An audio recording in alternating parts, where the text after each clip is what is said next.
Hi, this is Vicky of SingleMotherAhoy.com, and you're listening to my podcast. This week's podcast is all about boosting posts and the general kind of paying for advertising on Facebook.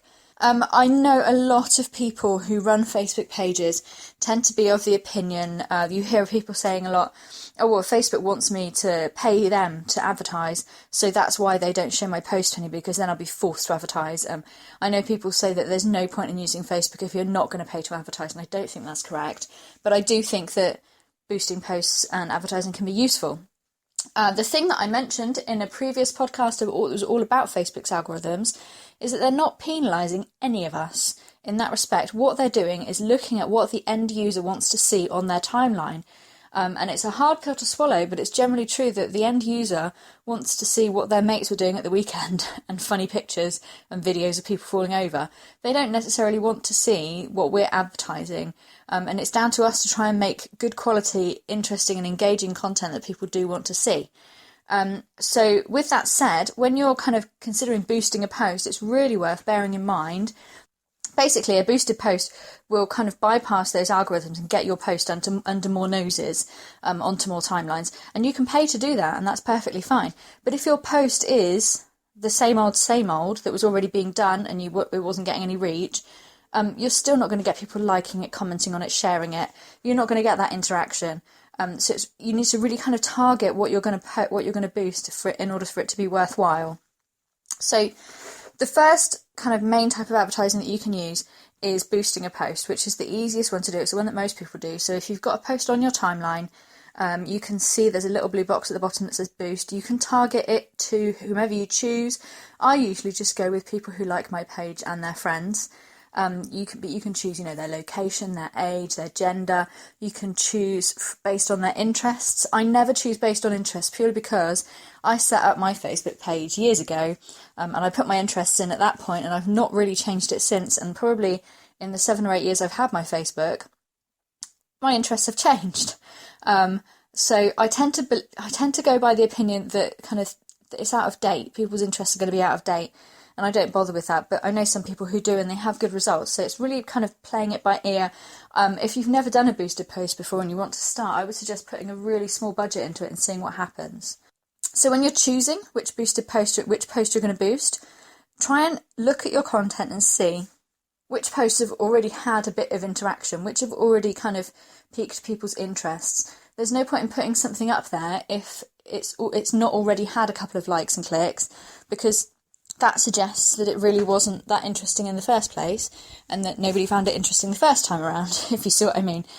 Try and pick content that is helpful to your audience, it's of interest to your audience, it's something kind of different, or if you've got a competition running, something like that you think, kind of put an objective eye to it and say, would I click on that if I saw it in my timeline, kind of thing. That's what you need to bear in mind. Also, really importantly, Facebook has a 20% text rule. If the photo that you are boosting is more than 20% text, they will not allow it. They will not boost it. What happens is you put the ad up, it might play for an hour or so until a human gets to look at it or whatever, and then it'll go, no, we're not having that, and it'll just take it down. You'll still have the post, but it won't be boosted, and that kind of defeats the object. You really need to bear in mind as well, that 20% text rule also includes any photo that might be pulled through by a link. So if you're saying, but I haven't put a picture up, why is it not putting my ad on? But you've linked to a blog post, and on your blog post there's a massive picture and it's entirely text. That's why. I got around this recently by kind of just redoing the graphic that I had on my blog post, making the text a lot smaller and putting that up as a picture with the link. And that worked really well for me. So that's one way around it, but you do need to bear it in mind, because otherwise they just won't boost your post. And if you've boosted your post and then got about your day, and then you come back kind of 12 hours later and look at Facebook and realise your post wasn't boosted and you've not had the traffic, that's a bit of a pain in the bum. It's worth kind of looking at what you're going to boost and what you want out of it, what you want to kind of get done. So in February, for example, Valentine's Day, I wrote a post, I think it was 10 reasons I'm happy to be single at Valentine's Day.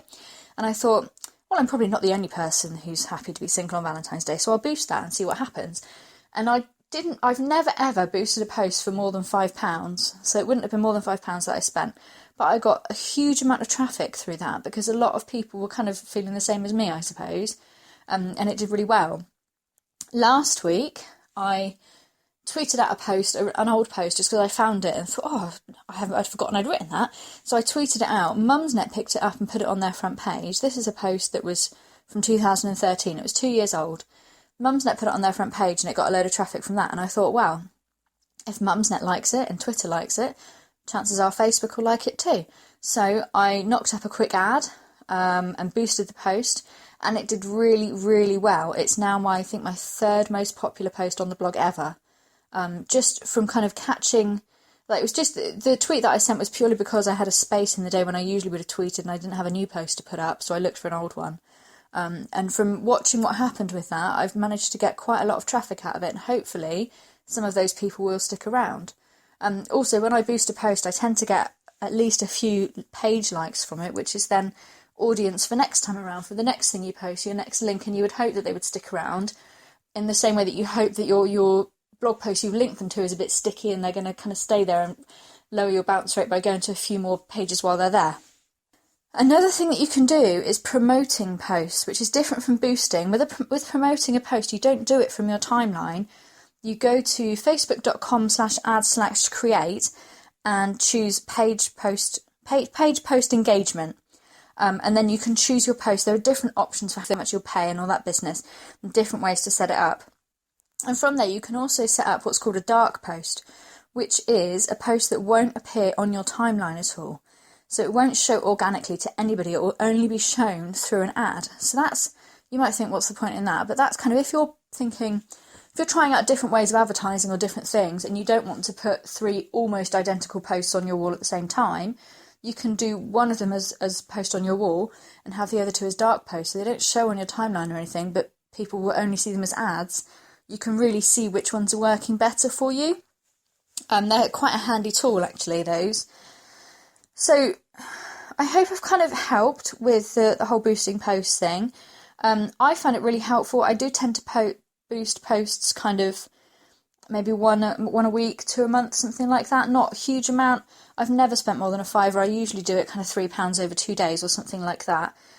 Because I don't want to be... I'd rather get people go, oh, I've never heard of that, I'll go and look, rather than kind of advertising and getting people in through advertising, which I think feels a bit icky to me at the moment. I don't think I'm quite there with that. But I do find that it's interesting. I might actually boost the post for this podcast if I ever get it edited and put up. Do let me know what you think. If you've had any successes or massive failures through boosting posts and advertising on Facebook, let me know. Or if you know a clever way of getting around certain things, let me know as well. I'd love to hear. Also, I'm on Periscope, so if you're on Periscope, come and find me. I'm at Single M Ahoy. I'm trying to do daily scopes, but realistically they can only be a few days a week because when Samara's here, there's no scoping to be done. So yeah, come and find me, and I'm going to try and do some daily scopes for the first few days at least. Have a lovely day. Thank you for listening, and I'll be back next week. Yeah,